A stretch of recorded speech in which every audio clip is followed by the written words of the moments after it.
ಸಿಗಲಿದೆ. ಎಐಸಿಸಿ ಅಧ್ಯಕ್ಷ ಮಲ್ಲಿಕಾರ್ಜುನ್ ಖರ್ಗೆ, ಕೆಸಿ ವೇಣುಗೋಪಾಲ್ ಹಾಗೂ ರಣದೀಪ್ ಸಿಂಗ್ ಸುರ್ಜೇವಾಲಾ ಅವರನ್ನ ಸಿಎಂ ಸಿದ್ದರಾಮಯ್ಯ, ಡಿಸಿಎಂ ಡಿಕೆ ಶಿವಕುಮಾರ್ ಭೇಟಿ ಮಾಡಲಿದ್ದಾರೆ. ಸದ್ಯ ಗೊಂದಲದ ಗೂಡಾಗಿರುವಂತಹ ಸಂಪುಟ ಪುನರಚನೆ ಯಾವಾಗ ಮಾಡಬೇಕು ಅಂತ ಮುಹೂರ್ತ ಫಿಕ್ಸ್ ಮಾಡುವಂತ ಸಾಧ್ಯತೆ ಇದೆ. ಸಿಎಂ ಸಿದ್ದರಾಮಯ್ಯ ಕ್ಯಾಬಿನೆಟ್ ರಿಶಫಲ್ ಮಾಡುವ ತವಕದಲ್ಲಿದ್ದಾರೆ. ದೊಡ್ಡ ಮಟ್ಟದಲ್ಲಿ ರಿಶಫಲ್ ಮಾಡಿ ನಾಯಕತ್ವ ಬದಲಾವಣೆ ಇಲ್ಲ ಅನ್ನುವಂತ ಸ್ಪಷ್ಟ ಸಂದೇಶವನ್ನ ರವಾನೆ ಮಾಡುವಂತಹ ಲೆಕ್ಕಾಚಾರದಲ್ಲಿದ್ದಾರೆ. ಆದರೆ ಸದ್ಯಕ್ಕೆ ಕ್ಯಾಬಿನೆಟ್ ರಿಶಫಲ್ ಬೇಡ ಅಂತ ಡಿಸಿಎಂ ಡಿಕೆಶಿ ವಾದವಾಗಿದೆ. ಈ ಗೊಂದಲಕ್ಕೆ ಇಂದು ತೆರೆ ಬೀಳುವಂತಹ ಸಾಧ್ಯತೆ ಇದೆ. ರಾಜ್ಯ ಕಾಂಗ್ರೆಸ್ನಲ್ಲಿ ಸಿಎಂ ಬದಲಾವಣೆ ಚರ್ಚೆ ಬಹಳ ಜೋರಾಗಿದೆ. ಈ ಮಧ್ಯೆ ದೆಹಲಿಯಲ್ಲಿ ಮಾತಾಡಿದ್ದಾರೆ ಡಿಸಿಎಂ ಡಿಕೆ ಶಿವಕುಮಾರ್. ಅಧಿಕಾರ ಹಸ್ತಾಂತರ ವಿಚಾರ ಮಾಧ್ಯಮದಲ್ಲಿ ಮಾತ್ರ ಚರ್ಚೆ ಆಗ್ತಾ ಇದೆ. ಅಧಿಕಾರ ಹಸ್ತಾಂತರ ಬಗ್ಗೆ ನಮ್ಮಲ್ಲಿ ಚರ್ಚೆ ಆಗಿಲ್ಲ ಅಂತ ಹೇಳಿದ್ದಾರೆ. ಇನ್ನು ಸಂಪುಟ ವಿಸ್ತರಣೆ ಬಗ್ಗೆ ಮಾತಾಡಿದ್ದಾರೆ.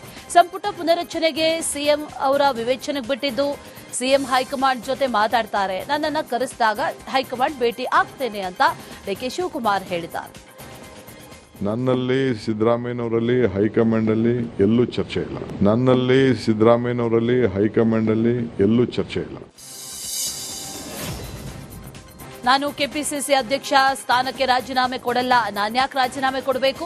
ರಾಜೀನಾಮೆ ಕೊಡೋ ಸಂದರ್ಭ ಉದ್ಭವಿಸಿಲ್ಲ ಅಂತ ಡಿಸಿಎಂ ಡಿಕೆ ಶಿವಕುಮಾರ್ ಹೇಳಿದ್ದಾರೆ. ನಾನು ಪಕ್ಷದ ಶಿಸ್ತಿನ ಸಿಪಾಯಿ. ಪಕ್ಷ ಏನ್ ಹೇಳುತ್ತೋ ಆ ಕೆಲಸವನ್ನ ಮಾಡ್ತೇನೆ.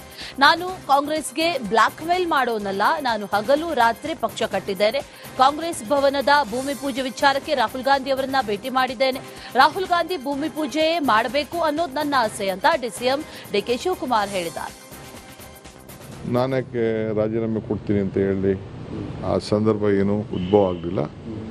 ಎಲ್ಲಿವರೆಗೂ ಕಾಂಗ್ರೆಸ್ಸಲ್ಲಿ ಯಾವ ಸ್ಥಾನದಲ್ಲಿ ಕೆಲಸ ಮಾಡಿ ಹೋಗುತ್ತಾರೆ ಅಲ್ಲಿವರೆಗೂ ನಾನು ಒಬ್ಬ ಶಿಸ್ತಿನ ಸಿಪಾಯಿನಂತೆ ಮಾಡ್ಕೊಂಡು ಹೋಗುವ. ಬಿಹಾರದಲ್ಲಿ ಕಾಂಗ್ರೆಸ್ ಹೀನಾಯ ಸೋಲಿನ ಬಗ್ಗೆ ಸಚಿವ ಎಂಬಿ ಪಾಟೀಲ್ ಅನುಮಾನ ವ್ಯಕ್ತಪಡಿಸಿದ್ದಾರೆ.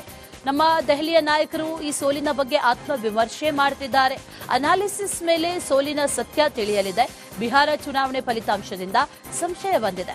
ಅದೇನೇ ಇರಲಿ, ಜನ ತೀರ್ಪು ಕೊಟ್ಟಿದ್ದಾರೆ. ಜನರ ತೀರ್ಪಿಗೆ ನಾವು ತಲೆಬಾಗ್ತೇವೆ. ಮಹಾಗಠಬಂಧನ್ಗೆ ಮತ ಹಾಕಿದವರಿಗೆ ಅಭಿನಂದನೆ ತಿಳಿಸುತ್ತೇವೆ ಎಂದಿದ್ದಾರೆ. ಕಾಂಗ್ರೆಸ್ ಪಕ್ಷ ನಮ್ಮಲ್ಲಿಯ ದೆಹಲಿಯ ನಾಯಕರು ಇದ್ರ ಬಗ್ಗೆ ಅನಾಲಿಸಿಸ್ ಮಾಡ್ತಾ ಇದ್ದಾರೆ. ಆ ಅನಾಲಿಸಿಸ್ ಮಾಡಿದ್ಮೇಲೆ ಸತ್ಯ ಅನ್ನೋದು ಹೊರಬರ್ತದೆ. ಬಟ್ ಮೇಲ್ನೋಟಕ್ಕೆ ಇವತ್ತು ದಿವಸ 90% ಸ್ಟ್ರೈಕ್ ಏನಿದೆ, ಬಹುಶಃ ನಮ್ಮ ಭಾರತ ದೇಶದ ಇತಿಹಾಸದಲ್ಲಿ ಯಾವ ಚುನಾವಣೆಯಲ್ಲೂ ಕೂಡ 90% ಸ್ಟ್ರೈಕ್ ಆಗಿಲ್ಲ. ಹೀಗಾಗಿ ಸಹಜವಾಗಿ ಇವತ್ತು ದಿವಸ ಏನೋ ಒಂದು ರೀತಿಯ ಒಂದು ಸಂಶಯ ಉತ್ಪತ್ತನಾಗ್ತದೆ. ಅದೇನೇ ಇರಲಿ, ಇವತ್ತು ಜನ ತೀರ್ಪು ಏನು ಕೊಟ್ಟಿದ್ದಾರೆ, ಜನರ ತೀರ್ಪನ್ನು ನಾವು ತಲೆಬಾಗಿ ಒಪ್ತೇವೆ. ತೀರ್ಪನ್ನು ಒಪ್ತೇವೆ. ಮಹಾಗಠಬಂಧನಕ್ಕೆ ಯಾರು ಮತ ಹಾಕಿದಾರೋ ಅವರಿಗೆ ಅಭಿನಂದನೆಗಳು ಕೂಡ ಸಲ್ಲಿಸ್ತೇವೆ. ರಾಜ್ಯದಲ್ಲಿ ಸಂಪುಟ ಪುನರಚನೆ ಚರ್ಚೆ ಜೋರಾಗಿದೆ. ಈ ಮಧ್ಯೆ ಬೆಂಗಳೂರು ನಗರಾಭಿವೃದ್ಧಿ ಖಾತೆಗೆ ಸಖತ್ ಡಿಮ್ಯಾಂಡ್ ಹೆಚ್ಚಾಗಿದೆ. ಸದ್ಯ ಡಿಸಿಎಂ ಡಿಕೆ ಶಿವಕುಮಾರ್ ಬಳಿ ನಗರಾಭಿವೃದ್ಧಿ ಖಾತೆ ಇದ್ದು ಈ ಖಾತೆ ಮೇಲೆ ಸಚಿವ ರಾಮಲಿಂಗಾರೆಡ್ಡಿ ಕಣ್ಣಿಟ್ಟಿದ್ದಾರೆ. ಸಂಪುಟ ಪುನರಚನೆ ಬಗ್ಗೆ ಮಾತನಾಡಿರುವಂತಹ ರೆಡ್ಡಿ, ರಾಜ್ಯದ ಮಂತ್ರಿಗಳು ದೆಹಲಿಗೆ ಹೋಗ್ತಾ ಇದ್ದಾರೆ. ಸಚಿವ ಸ್ಥಾನದ ಆಕಾಂಕ್ಷಿಗಳು ಬಹಳ ಜನ ಇದ್ದಾರೆ. ನಾನು 35 ವರ್ಷ ಬೇರೆ ಬೇರೆ ಖಾತೆಗಳಲ್ಲಿ ಕೆಲಸ ಮಾಡಿದ್ದೇನೆ. ಬೆಂಗಳೂರು ಅಭಿವೃದ್ಧಿ ಸಚಿವನಾಗಿ 6 ತಿಂಗಳು ಕೆಲಸ ಮಾಡಿದ್ದೇನೆ. ಮತ್ತೆ ಬೆಂಗಳೂರು ಅಭಿವೃದ್ಧಿ ಖಾತೆ ಕೊಟ್ಟರೆ ಕೆಲಸ ಮಾಡ್ತೇನೆ ಅನ್ನೋ ಮೂಲಕ ರಾಮಲಿಂಗಾರೆಡ್ಡಿ ತಮ್ಮ ಖಾತೆ ಬದಲಾವಣೆಗೆ ಡಿಮ್ಯಾಂಡ್ ಇಟ್ಟಿದ್ದಾರೆ. ರಾಹುಲ್ ಗಾಂಧಿ ಅವರು ಇವತ್ತು ಅದೇ ಮಲ್ಲಿಕಾರ್ಜುನ ಖರ್ಗೆ ಅವರು ನಮ್ಮ ಎಐಸಿಸಿ ಅಧ್ಯಕ್ಷರಿಗೆ ಸಂಪೂರ್ಣ ಅಧಿಕಾರ ಕೊಟ್ಟಿದ್ದಾರೆ ಅಂತ ಪೇಪರಲ್ಲಿ ನೋಡಿದೆ. ಮುಖ್ಯಮಂತ್ರಿಗಳು ಅಂತ ಇದ್ದಾರೆ. ಏನಾಗುತ್ತೋ ಗೊತ್ತಿಲ್ಲಪ್ಪ. ಇದ್ದಾರೆ, ಹಿರಿಯರು ಇದ್ದಾರೆ, ಯುವಕರು ಇದ್ದಾರೆ. ಕೊನೆಗಾಗೋದು 34 ಜನ ಅಲ್ವಾ, CM ಸೇರಿಸಿ. ಅದರಿಂದ ಹಿರಿಯರಿಗೂ ಆದ್ಯತೆ ಕೊಡಬೇಕಾಗುತ್ತೆ. ನಾನು ಯಾರಿಗೂ ಕೇಳೋಕೆ ಹೋಗೋದಿಲ್ಲ. ಕೊಟ್ಟರೆ ಸಂತೋಷ, ಕೊಡದೇ ಇದ್ರು ಏನು ಬೇಸರ ಏನಿಲ್ಲ. ಏನು ಮಾಡೋಕ್ಕಾಗುತ್ತಪ್ಪ. ನಾನು 36 ವರ್ಷ ಆಯಿತು MLA ಆಗಿ. ನಾನು ಬೆಂಗಳೂರು ಖಾತೆ ಸಿಕ್ಕಿದ್ದು ಕೇವಲ 6 ತಿಂಗಳೇ. ಇನ್ನು 35 ವರ್ಷ ಸಿಗಲೇ ಇಲ್ಲ ಬೆಂಗಳೂರು ಖಾತೆ. ಎಲ್ಲ ಬೇರೆ ಬೇರೆ ಖಾತೆಗಳಲ್ಲಿ ಮಿನಿಸ್ಟರ್ ಆಗಿದ್ದಾಗ ಯಾವ ಖಾತೆ ಕೊಟ್ಟರು ಕೆಲಸ ಮಾಡಬೇಕು, ಮಾಡಿದ್ದೀವಿ. ಯಾವುದು ಕೊಟ್ಟರು ನಾವು ಕೆಲಸ, ನಾವು ಯಾವ ರೀತಿ ಯಾವುದೇ ಖಾತೆ ಕೊಡಲಿ ಅದರಲ್ಲಿ ನಾವು ಹೇಗೆ ಇನ್ವಾಲ್ವ್ಮೆಂಟ್ ಆಗ್ತೀವಿ ಅದ್ರ ಮೇಲೆ ಡಿಪೆಂಡ್ ಆಗುತ್ತೆ. ನಾನು ಕೇಳೋಕೆ ಹೋಗಲ್ವಲ್ಲ. ಅವರು ಕೊಟ್ಟರೆ ಕೊಡಲಿ. ರಾಜ್ಯ ಕಾಂಗ್ರೆಸ್ನಲ್ಲಿ ಕ್ರಾಂತಿ ಆಗೋದು ಗ್ಯಾರಂಟಿ. ಕಾಂಗ್ರೆಸ್ ಪಕ್ಷದ ಹಲವು ಒಪ್ಪಂದ ಆಗಿವೆ ಅಂತ ಹೇಳ್ತಾ ಇದ್ದಾರೆ. ಒಪ್ಪಂದ ಆಗಿದ್ರೆ ಡಿಕೆ ಶಿವಕುಮಾರ್ ಅವರಿಗೆ ಮುಖ್ಯಮಂತ್ರಿ ಸ್ಥಾನ ಬಿಟ್ಕೊಡ್ಬೇಕು, ಇಲ್ಲವಾದ್ರೆ ಕಾಂಗ್ರೆಸ್ನಲ್ಲಿ ಕ್ರಾಂತಿ ಆಗುವುದು ನಿಶ್ಚಿತ ಅಂತ ಮಾಜಿ ಕೇಂದ್ರ ಸಚಿವ ಭಗವಂತ ಖೂಬಾ ಹೇಳಿದ್ದಾರೆ. 2.5 ವರ್ಷ ಒಪ್ಪಂದ ಆಗಿದೆ ಅಂತ ಅನೇಕ ಸಚಿವರು ಹಾಗೂ ಶಾಸಕರೇ ಹೇಳ್ತಾ ಇದ್ದಾರೆ. ಸ್ವತಃ ಡಿಕೆ ಸುರೇಶ್ ಎಷ್ಟು ನೊಂದು ಮಾತಾಡ್ತಾ ಇದ್ದಾರೆ ಅಂದ್ರೆ ಎಲ್ಲೋ ಒಂದ್ ಕಡೆ ಒಪ್ಪಂದ ಆಗಿದೆ ಅನ್ಸುತ್ತೆ ಅಂತ ಭಗವಂತ ಖೂಬಾ ಕಾಂಗ್ರೆಸ್ನಲ್ಲಿನ ಕಿಚ್ಚಿಗೆ ಬೆಂಕಿ ಹಚ್ಚಿದ್ದಾರೆ.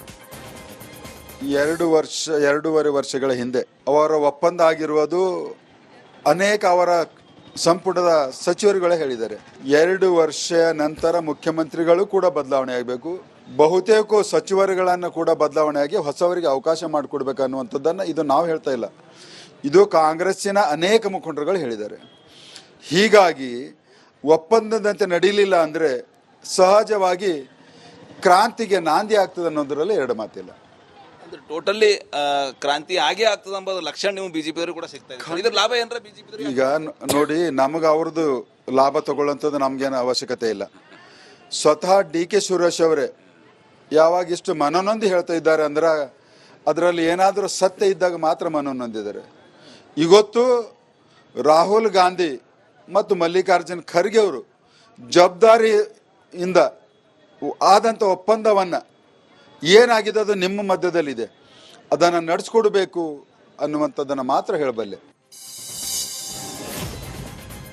ಕಾಂಗ್ರೆಸ್ ನಾಯಕರ ದೆಹಲಿ ಯಾತ್ರೆ ಬಗ್ಗೆ ಮಾಜಿ ಸಚಿವ ಶ್ರೀರಾಮುಲು ಲೇವಡಿ ಮಾಡಿದ್ದಾರೆ.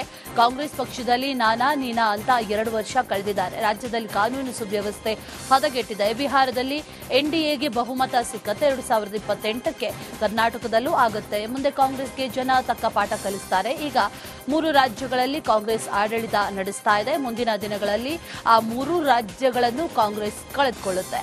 ಕಾಂಗ್ರೆಸ್ ಜೊತೆ ಪ್ರಾದೇಶಿಕ ಪಕ್ಷಗಳು ಕೈ ಜೋಡಿಸ್ತಾ ಇಲ್ಲ. ಅವ್ರ ಜೊತೆ ಕೈ ಜೋಡಿಸಿದ್ರೆ ಪ್ರಾದೇಶಿಕ ಪಕ್ಷಗಳು ಭಸ್ಮ ಆಗುತ್ತೆ ಅಂತ ಮಾಜಿ ಸಚಿವ ಶ್ರೀರಾಮುಲು ಹೊಸ ಬಾಂಬ್ ಸಿಡಿಸಿದ್ದಾರೆ.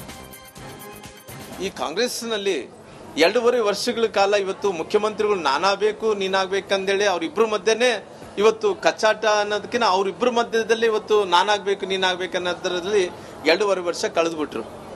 ಇವತ್ತು 2.5 ವರ್ಷಗಳು ಕಳೆದ ನಂತರ ಇವಾಗ ಏನಿದೆ ಇವತ್ತು ಇನ್ನು ಮುಂದಕ್ಕೆ ನಮಗೆ ಇವತ್ತು ಅಧಿವೇಶನ ಪ್ರಾರಂಭ ಆಗುತ್ತೆ. ಬೆಳಗಾಂದಲ್ಲಿ ಅಧಿವೇಶನ ಪ್ರಾರಂಭ ಆದ ನಂತರ ಪುನಃ ನಮಗೆ ಹೊಸ ವರ್ಷ ಬರ್ತದೆ. ಹೊಸ ವರ್ಷ ಆದ ತಕ್ಷಣ ಸಂಕ್ರಮಣ ಬರುತ್ತೆ, ಬಜೆಟ್ ಬರುತ್ತೆ. ಬಜೆಟ್ ಬರೋಳಗಡೆ 3 ವರ್ಷ ಅವಧಿ ಮುಗಿದೋಗಿ ಬಿಡ್ತದಲ್ಲ. ಇನ್ನು ಏನಿದೆ ಹೇಳ್ರಿ, ಏನ್ ಮಾಡಿದಾರೆ ಹೇಳ್ರಿ. ಅಲ್ಲ ಇವತ್ತು ಸಂಪೂರ್ಣವಾಗಿ ಕಾನೂನು ಅನ್ನಂಥದ್ದು ಕೂಡ ಇವತ್ತು ಯಾವ ರೀತಿಯಲ್ಲಿ ಕೂಡ ಇವತ್ತು ಮಕ್ಕಳ ಮೇಲೆ ಎಷ್ಟು ಅತ್ಯಾಚಾರಗಳು ಆಗ್ತಾ ಇದಾವ, ಎಷ್ಟು ದರೋಡಿಗಳಾಗ್ತಾ ಇದೆ. ಇವತ್ತು ಕಾನೂನು ಸುವ್ಯವಸ್ಥೆ ಯಾರು ಕೂಡ ಹೆಣ್ಮಕ್ಳು ಹೊರಗಡೆ ಅಡ್ಡಾಡಕ್ಕೆ ಪರಿಸ್ಥಿತಿ ಇಲ್ಲ. ಇವತ್ತು ಇಷ್ಟೊಂದು ದೊಡ್ಡ ಅನಾಹುತ ಆಗ್ತಾ ಇದ್ರು ಸರ್ಕಾರ ಇವತ್ತು ದಪ್ಪು ಚರ್ಮದಲ್ಲೇ ಅವತ್ತು ಸರ್ಕಾರ ಇವತ್ತು ನಡೆಸ್ತಾ ಇದೆ. ಹಂಗಾಗಿ ಮುಂದಿನ ದಿನಗಳಲ್ಲಿ ಯಾವ ರೀತಿಯಲ್ಲಿ ಬಿಹಾರದಲ್ಲಿ ಚುನಾವಣೆ ಆಗಿ ದೊಡ್ಡ ಮ್ಯಾಂಡೇಟನ್ನು ಇವತ್ತು ಎನ್ಡಿಎ ಕೊಟ್ಟಿದ್ದಾರೆ. ಎನ್ಡಿಎ ಅಲಯನ್ಸ್ ಅವರಿಗೆ ಪ್ರಧಾನಮಂತ್ರಿಗಂತ ನರೇಂದ್ರ ಮೋದಿಜಿ ಅವರಿಗೆ, ಅಲ್ಲಿ ನಿತೀಶ್ ಕುಮಾರ್ ಅವರಿಗೆ ಯಾವ ರೀತಿಯಲ್ಲಿ ದೊಡ್ಡ ಬಹುಮತವನ್ನು ಭಾರತೀಯ ಜನತಾ ಪಾರ್ಟಿ ಕೊಡಂತ ಕೆಲಸ ಮಾಡಿದ್ರು. 28ರಲ್ಲಿ ಕೂಡ ಕರ್ನಾಟಕದಲ್ಲಿ ಅದೇ ರಿಪೀಟ್ ಆಗುತ್ತೆ. ಇವ್ರು ಹಿಂಗೆ